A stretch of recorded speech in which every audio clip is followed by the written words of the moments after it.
Boa tarde, meus irmãos. Quero convidá-los nessa tarde para estudarmos a palavra de Deus mais uma vez. O tema hoje é este: dúvidas simples da Bíblia. Algumas questões que parecem complicadas, mas que a gente pode ter respostas que são bem simples. Mas antes, vamos falar com Deus, vamos orar. Quero pedir oração pela irmã Darcy, pelo pastor Silvestre, pastor Nogueira, pela esposa do pastor Estélio, a nossa irmã Luci, e pela nossa irmã Eunice. Vamos falar com Deus então. Amado Senhor, que tua graça e tua misericórdia venham sobre nós. Que tua bondade, ó Pai, seja conosco, porque nós precisamos muito de ti. Senhor, suplico para que seja com o nosso tempo aqui, nos abençoa no estudo da tua palavra. E Deus amado, eu quero te pedir pelos nossos enfermos. Pastor Silvestre, ó Deus, cura o nosso irmão. Pastor Gerson Nogueira, Pai, esteja abençoando a irmã Eunice. Senhor, seja com a nossa irmã Lucia, ó Pai, traz cura sobre o seu câncer, ó Deus. Ó Deus amado, esteja sendo com a nossa irmã Darcy, abençoa, Pai, abençoa, tem misericórdia dela. E Deus bendito, queremos pedir também pelo senhor Wellington, a esposa da irmã Fábia, tem misericórdia dele, reveste com teu cuidado. Seja conosco aqui. Em nome de Jesus eu te peço, ó Deus. Amém, Senhor. Amém. Meus irmãos, então, dúvidas simples da Bíblia. Eu queria começar convidando todos a ler esse texto que eu vou apresentar agora. Segunda Pedro, segunda carta de Pedro, no capítulo 3, Pedro vai finalizar essa carta e vai fazer uma colocação que ela é digna de ser refletida muitas vezes. Diz assim, verso 16, ao falar, 2 Pedro 3,16, ao falar acerca desses assuntos, como de fato costuma fazer em todas as suas epístolas, nas quais há certas coisas difíceis de entender, que os ignorantes e instáveis deturpam, como também deturpam as demais escrituras para a própria perdição deles. Meus irmãos, olha essa expressão. Nas epístolas, está falando das epístolas de Paulo, e aí abrange, e nas demais escrituras, há certas coisas difíceis de entender. Pedro conviveu com Paulo, mesma cultura, mesma geografia, mesmo contexto, e ele também em contato direto com Paulo. Ele tendo uma iluminação maior do espírito que nós temos hoje. Ele admite que há certas coisas difíceis de entender. Então, olha, ter dificuldade de compreensão acerca de textos da Bíblia é algo supernatural em todas as épocas. Mas às vezes tem algumas dúvidas que não são tão complicadas assim. Se a gente pensar um pouquinho, se a gente conhecer certas coisas, esclarece bem fácil. Eu queria trazer algumas só para o nosso esclarecimento, para o nosso entendimento, e assim, para ver que há possibilidades de mostrar algumas aparentes dificuldades de forma bem simples. Alguns vão usar dessas coisas, como o texto aqui diz, né? Os incrédulos deturpam para sua própria perdição, mas aqueles que realmente querem compreender. Aí vamos trazer aqui algumas dúvidas que são simples e que têm respostas que não são complexas. Primeiro, Judas. A Bíblia fala, lá no relato de Mateus, que Judas se enforcou. Me acompanhe, por favor, em Mateus, capítulo 27. Mateus 27, se eu não me engano, é o versículo 12. Deixa eu encontrar aqui e nós acompanhamos juntos. Mateus 27, suicídio de Judas, no versículo 12, desculpe, versículo 5, diz assim: então Judas, atirando para o santuário as moedas de prata, retirou-se e foi enforcar-se. Então, meus irmãos, aqui está dizendo que Judas ele se matou como? Enforcado. Mas uma outra passagem da Bíblia fala que as suas entranhas se arrebentaram. Observe o livro de Atos, capítulo 1. Aqui diz que ele se enforcou.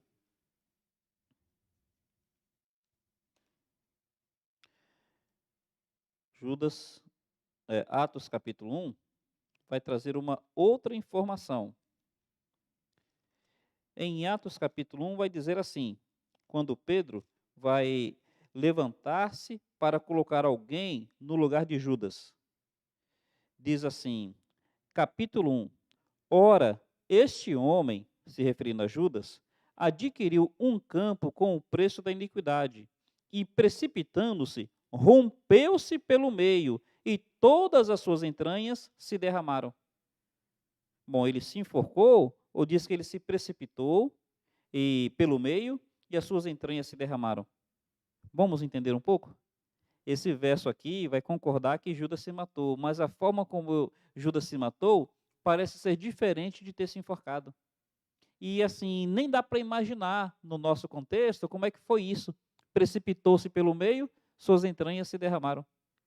Bom, veja, alguém que queira dizer que isso é uma contradição, não é, porque ambos os textos estão admitindo que Judas se matou. Contradição seria se um dos dois textos dissesse que Judas não se matou. Aí seria contradição. Então, os dois concordam que Judas se matou. O que acontece conosco? Nossa compreensão, nossa forma de enforcamento hoje é diferente da compreensão e enforcamento daquela época. Os dois textos estão concordando. Esse texto aqui de Atos está descrevendo como é que era o enforcamento daquela época. Aí eu vou dar um exemplo bem simples. Se lembra no livro de Esther, quando fala que Amã, aquele homem que estava poderoso no reino de Assuero, ele queria que Mordecai fosse morto? O texto fala que ele construiu uma forca de 50 côvados. Se um côvado é cerca de 50 centímetros, então ele construiu uma forca de 25 metros. Meus irmãos, olha, o nosso contexto de enforcamento dá para a pessoa enforcar-se com 2 metros de altura. Por que aquela forca de 25 metros? Por que uma forca tão grande? É que hoje, como é que se enforca? Coloca a corda no pescoço. Mas naquela época, colocava-se a corda na cintura. E no que colocava a corda na cintura e jogava a pessoa de uma altura bem grande, quando a corda retesava, arrebentava isso tudo aqui. Precipitava a pessoa pelo meio. Não foi assim que foi dito lá de Judas? E no que precipita a pessoa pelo meio, o ventre se arrebenta e as entranhas caem pelo chão. Entenderam? Diferença de percepção da nossa época, diferença de forma de enforcamento da nossa época para a percepção e a forma de enforcamento daquela época. Realmente, pastor, mas era cruel, né? Enforcamento hoje já é cruel. Pense então naquela época. Por isso que a forca que Amã manda fazer para que Mordecai fosse morto, era uma forca tão grande, uma forca tão alta, porque amarrava a corda na cintura e era no retesar. No retesar podia arrebentar a coluna. No retesar tinha isso de apertar com força os pulmões. Tinha isso de quebrar as costelas. E tinha isso do ventre, sabe? Se precipitar pelo meio e as entranhas caírem pelo chão. Sem querer machucar a sensibilidade de vocês, meus irmãos, no que apertava aqui, então até, desculpa, pelo ânus saía o intestino da pessoa. Percebe que era uma coisa bem cruel mesmo? Por isso que a Bíblia vai dizer, maldito aquele que for pendurado no madeiro. É porque a forma de morrer é realmente muito terrível. Mas o que eu gostaria de explicar? Que a maneira de enforcamento da época era diferente. Por isso que lá num texto fala que Judas se enforcou e o outro texto fala que as entranhas derramaram-se pelo chão. É porque o enforcamento era feito pela cintura, de um lugar bem alto. Indo adiante, vamos então para uma segunda dúvida, entendendo que essa primeira já foi bem esclarecida. Vamos então para uma segunda. Ô pastor, a gente crê que a Terra foi feita em 6 dias, que a Terra foi criada em 6 dias. E a gente crê que a idade da Terra é de 50 mil anos, talvez. Só que quando as pessoas assim vão apresentar teorias científicas, elas apresentam uma Terra com a idade bem antiga, uma Terra de milhões de anos ou de bilhões de anos. Como é que é isso, pastor? Tem um relato bíblico e tem a nossa percepção de entender a partir desse relato bíblico. Mas as teorias científicas falam de uma Terra de milhões ou bilhões de anos. Então, meus irmãos, realmente, quando a gente vai olhar para a questão geológica, realmente parece que a Terra é bem mais antiga do que realmente a Bíblia nos diz que ela é. E realmente fica parecendo que precisou levar muito mais tempo do que 6 dias para que a Terra seja criada. Como é que é isso? Então, vamos pensar aqui em 3 coisas. A primeira, não duvidemos do poder de Deus. A primeira é essa, é que as teorias científicas, elas não querem levar em conta que há um Criador, e que esse Criador criou a partir do seu poder, e não a partir dessas teorias que são apresentadas que há necessidade de milhões ou bilhões de anos. Em primeiro lugar este, mas aqui é um ato de fé. No entanto, nós também podemos argumentar razoavelmente de 2 formas. As teorias científicas, elas negam a existência de um dilúvio universal. Então, por exemplo, as estalactites e as estalagmites. Você entra numa caverna, tem aqueles negócios pontudos de cima para baixo, estalactites. E tem aqueles negócios pontudos de baixo para cima, estalagmites. Então, as teorias científicas na área da geologia vão fazer uma projeção. Olha, com o tempo de infiltração da água pelo solo na caverna, com aquele gotejar, então a gente vai projetar aqui que para a estalactite ter esse tamanho todo, então precisou levar milhões e milhões de anos ou milhares e milhares de anos. Bom, mas eles não levam em conta a existência de um dilúvio universal, porque um dilúvio universal poderia ter feito isso em bem menos tempo. Aí eles vão olhar para as questões geológicas da erosão, por exemplo. Grand Canyon. Olha, o Grand Canyon, para ficar desse jeito que está assim, então apenas com o rio Colorado passando por ele, olha, então o rio Colorado deve ter levado então milhões e milhões de anos para que o Grand Canyon ficasse do jeito que está. Olha, se não levar em conta que houve um dilúvio universal, realmente pode ter havido a necessidade de milhões e milhões de anos. Mas e se admitir que houve um dilúvio universal? Percebe que nós podemos argumentar de uma maneira razoável também? As questões assim do solo, sabe, as camadas do solo. Olha, essas camadas para terem se formado desse jeito, então período tal, período tal, período tal, precisou haver milhões e milhões de anos. Veja, se não levar em conta um dilúvio universal, aí talvez tenha precisado de milhões de anos. Mas se levar em conta que houve um dilúvio universal, então parece que não precisou de tanto tempo assim. O que eu estou dizendo? Que a questão da idade da Terra, a ideia de milhões e milhões de anos, a percepção bíblica de 6 dias, e a partir dessa percepção do relato de Gênesis, uma Terra relativamente nova, de talvez 50 mil anos. Veja, primeiro, poder de Deus, ato de fé. Segundo, a possibilidade desse dilúvio universal, que eu creio como fato. Estou dizendo possibilidade porque teorias consideram possibilidades.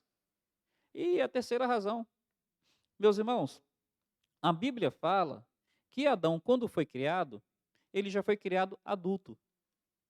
Veja, ele é um recém-criado, a gente poderia chamar de recém-nascido.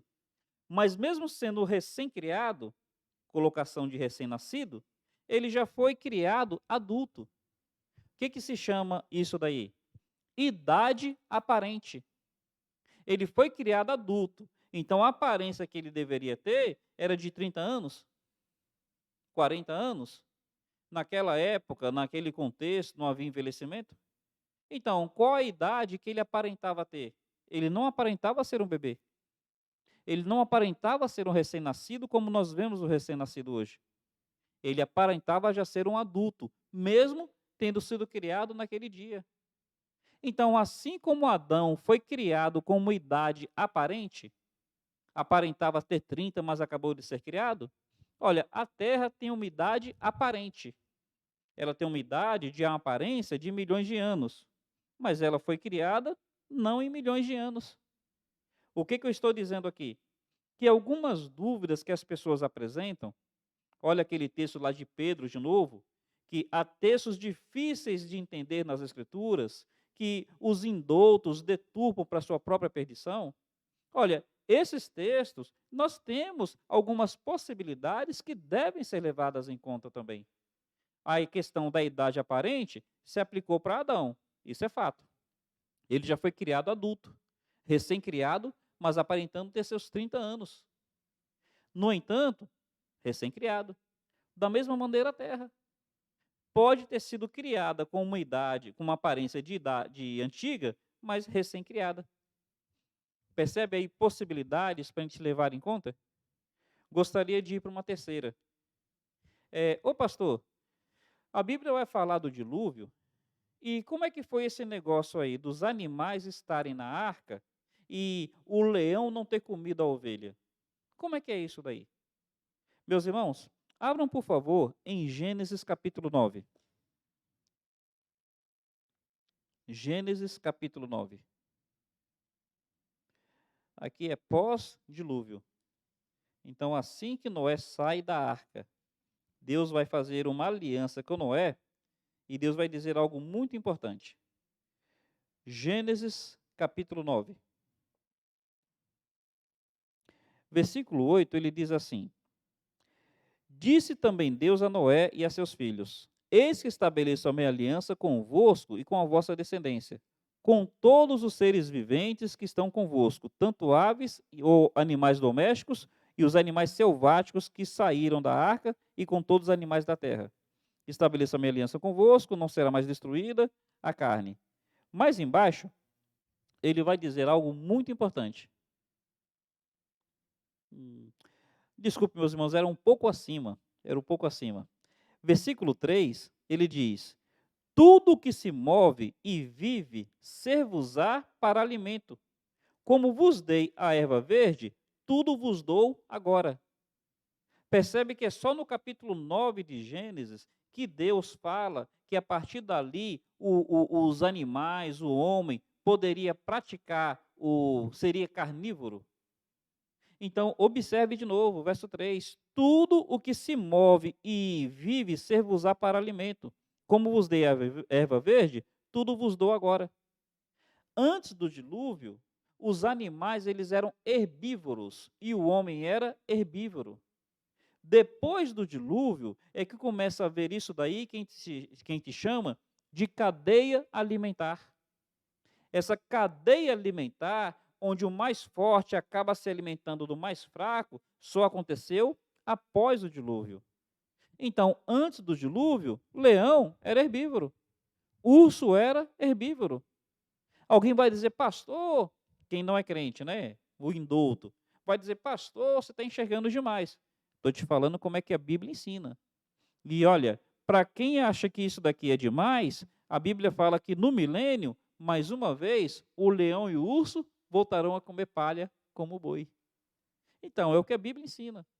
O relato bíblico, ele consegue se explicar, ainda que haja aparentes dúvidas e até textos difíceis de entender.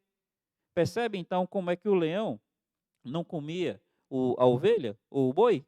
Porque antes do dilúvio, de acordo com o relato bíblico, todos eram herbívoros. Foi assim que Deus criou o homem ali no Jardim do Éden.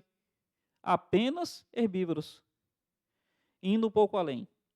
O pastor lá fala que dos animais puros foram levados 7 pares. E dos animais imundos, apenas um par.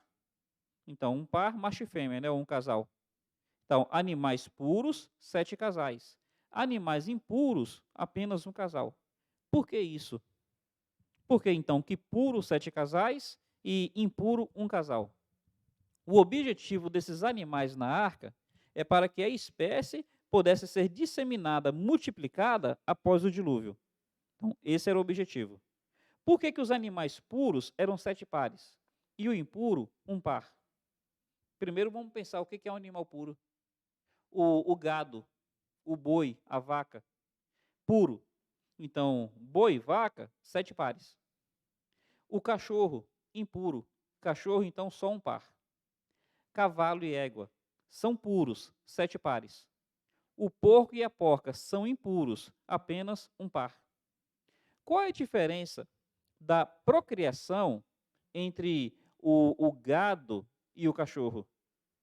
Entre o cavalo e o porco? É que o gado, quando procria, procria apenas um bezerro por vez. O cavalo, quando procria, a égua, ela pare apenas um filhote por vez. Já o cachorro, o animal impuro, ele pare por ninhada. O porco, animal impuro, pare por ninhada. Percebe por que os animais puros eram 7 pares? Porque cada um deles só teria um filhote. Já os animais impuros eram apenas um par, porque eles, quando parissem, iriam parir por ninhada. Então, veja bem, faz de conta que você vai ter 2 criações. De um lado, você vai começar com um casal de gado, um boi e uma vaca. E do outro, você vai começar com um casal de porcos. Meus irmãos, os animais impuros parem por ninhada e a gestação deles é mais rápida. Veja, tem esse outro fator também. A gestação é mais rápida. Os animais puros só parem um filhote por vez. E, no geral, a gestação deles é mais demorada. O bode e a ovelha, só um filhote.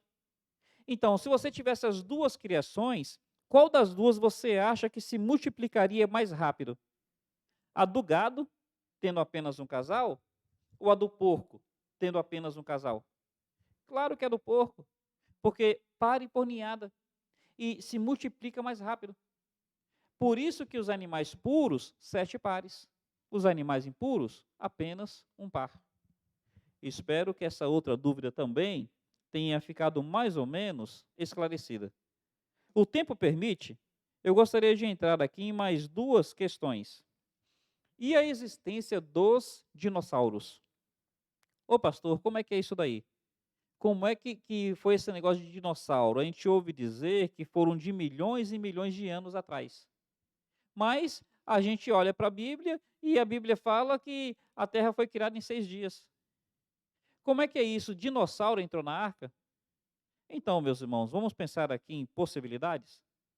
Em primeiro lugar, lá no livro de Jó, Jó faz uma descrição de animais que parecem ser esses pré-históricos. Então, Jó fala sobre um animal que a cauda desse animal era como se fosse uma árvore, um carvalho de tão grossa que era.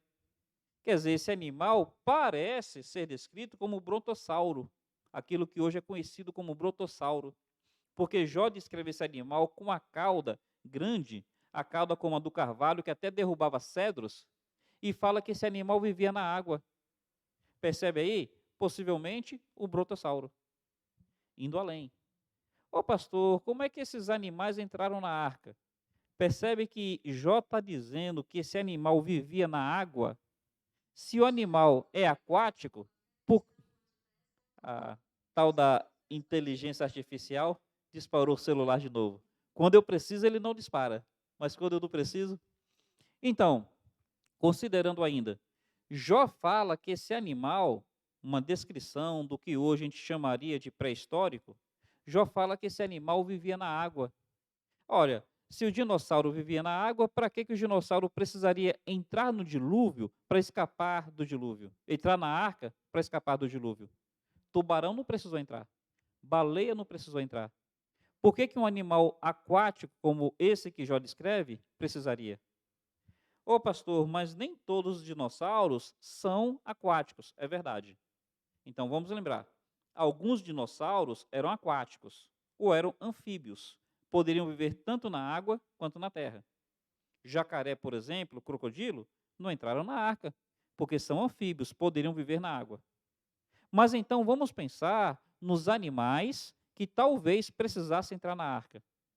Gente, nós vimos Jurassic Park, e Jurassic Park vai fazer uma impressão do que é um dinossauro. E sabe uma coisa que deixa as pessoas admiradas com o dinossauro? Aquele tamanho enorme. Mas veja, ora, os dinossauros têm esse tamanho todo, ou a Hollywood, ou a imaginação do homem que projetaram esse tamanho todo?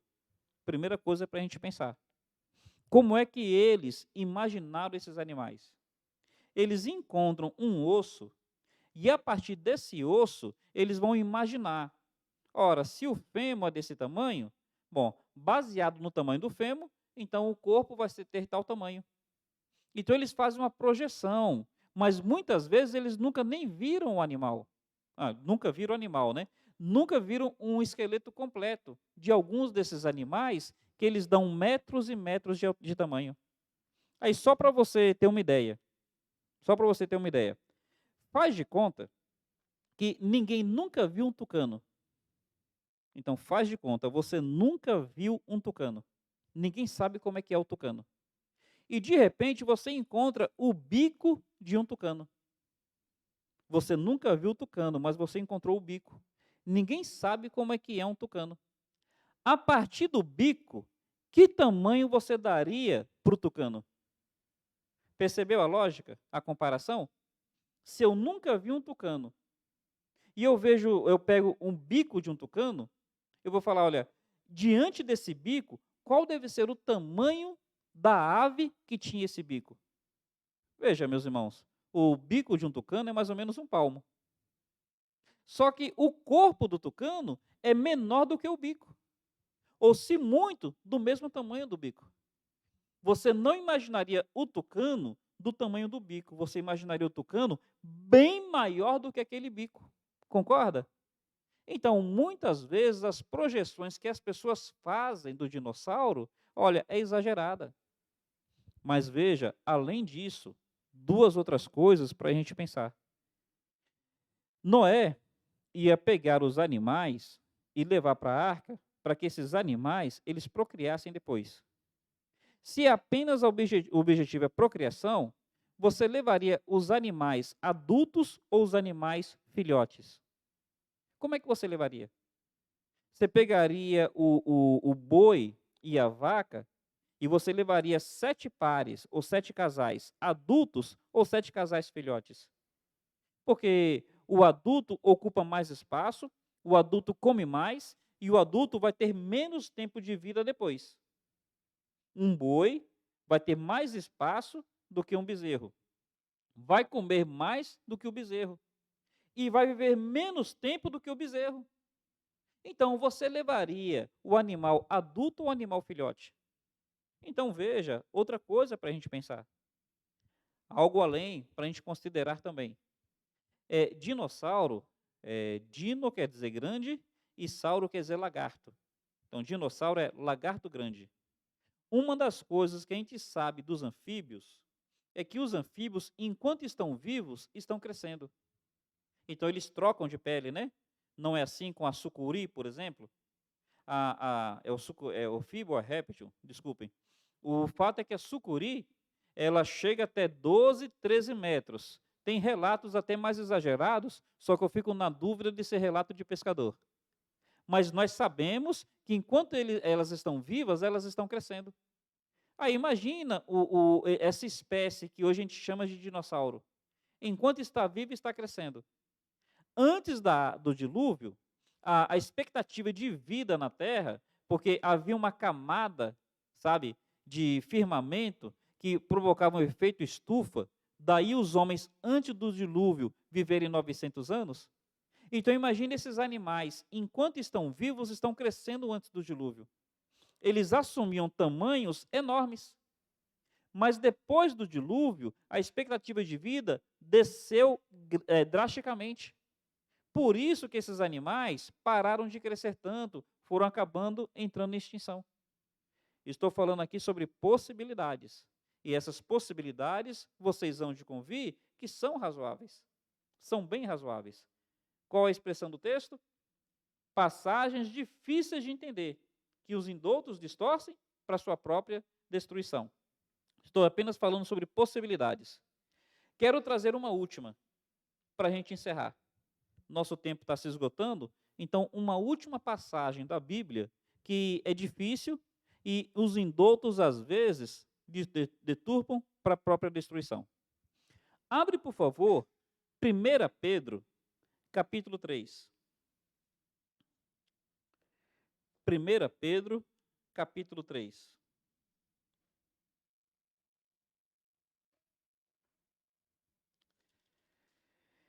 Primeira Pedro 3, versículo 19, diz assim. 1 Pedro 3, 19 fala: no qual também foi e pregou aos espíritos em prisão. Olha a expressão. Pregou aos espíritos em prisão. Quem fez isso e quando? Verso 18 fala: pois também Cristo morreu uma vez pelos pecados, o justo pelos injustos, para conduzir-vos a Deus, morto sim na carne, mas vivificado no Espírito, verso 18, então 19, no qual também foi e pregou aos espíritos em prisão, os quais, noutro tempo, foram desobedientes, quando a longanimidade de Deus aguardava nos dias de Noé, enquanto pregava a arca, na qual poucos, a saber, 8 pessoas, foram salvas através da água. Então está dizendo que Jesus Cristo, enquanto estava morto na carne, no seu espírito ele pregou aos espíritos em prisão. E fala que eram aquelas pessoas da época de Noé.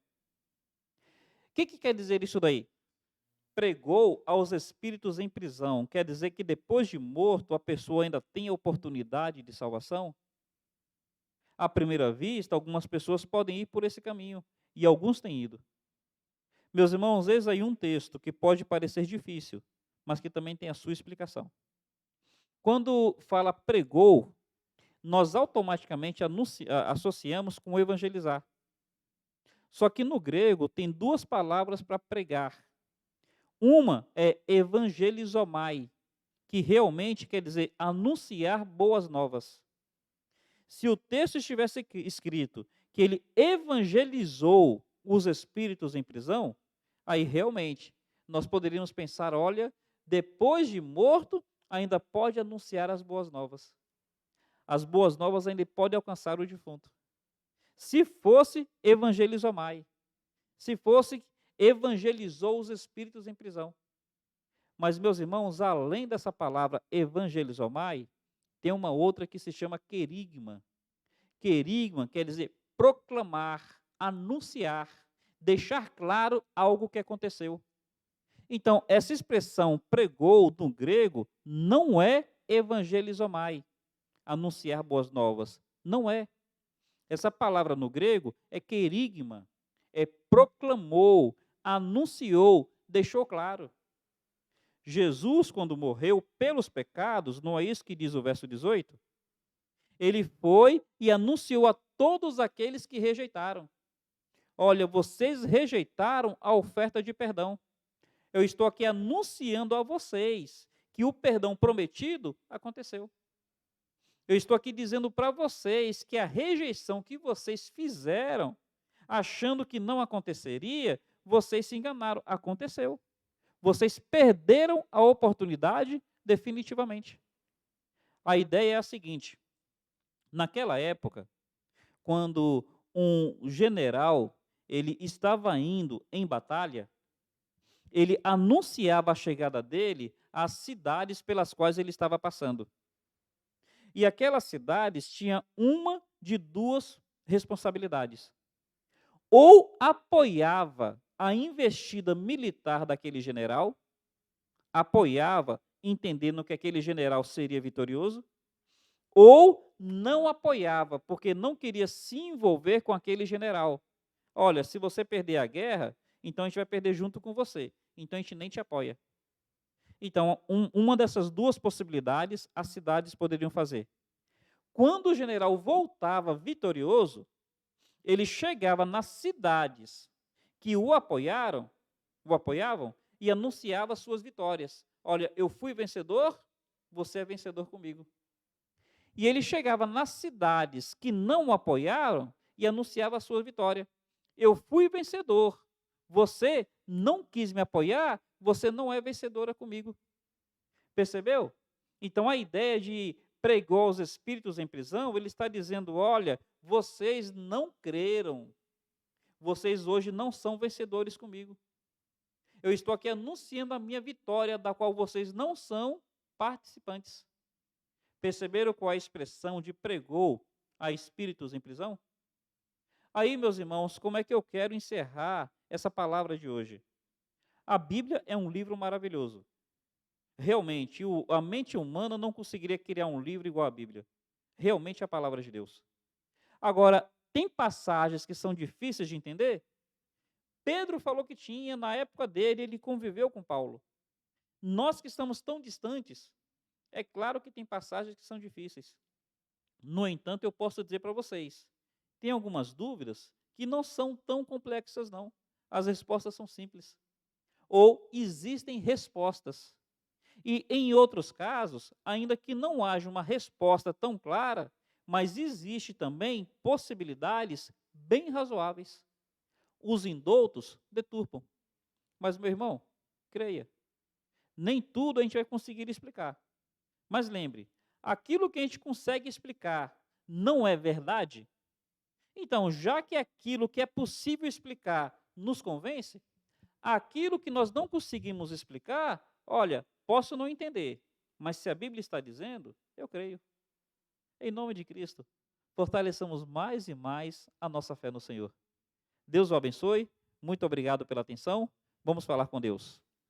Amado Pai, quero agradecer ao Senhor pela Tua palavra, viva, eficaz e fala aos nossos corações. Senhor, que o estudo de hoje tenha sido de alguma maneira esclarecedor para as pessoas que nos acompanham. Precisamos manejar bem a Tua palavra, Pai. Nos dê condições para fazermos isso. Mais uma vez, abençoa os nossos enfermos e tem misericórdia da Tua igreja. Em Cristo eu te suplico, Pai. Amém, Senhor. Amém. Carinhoso abraço a todos vocês. Até a nossa próxima live. Deus os abençoe.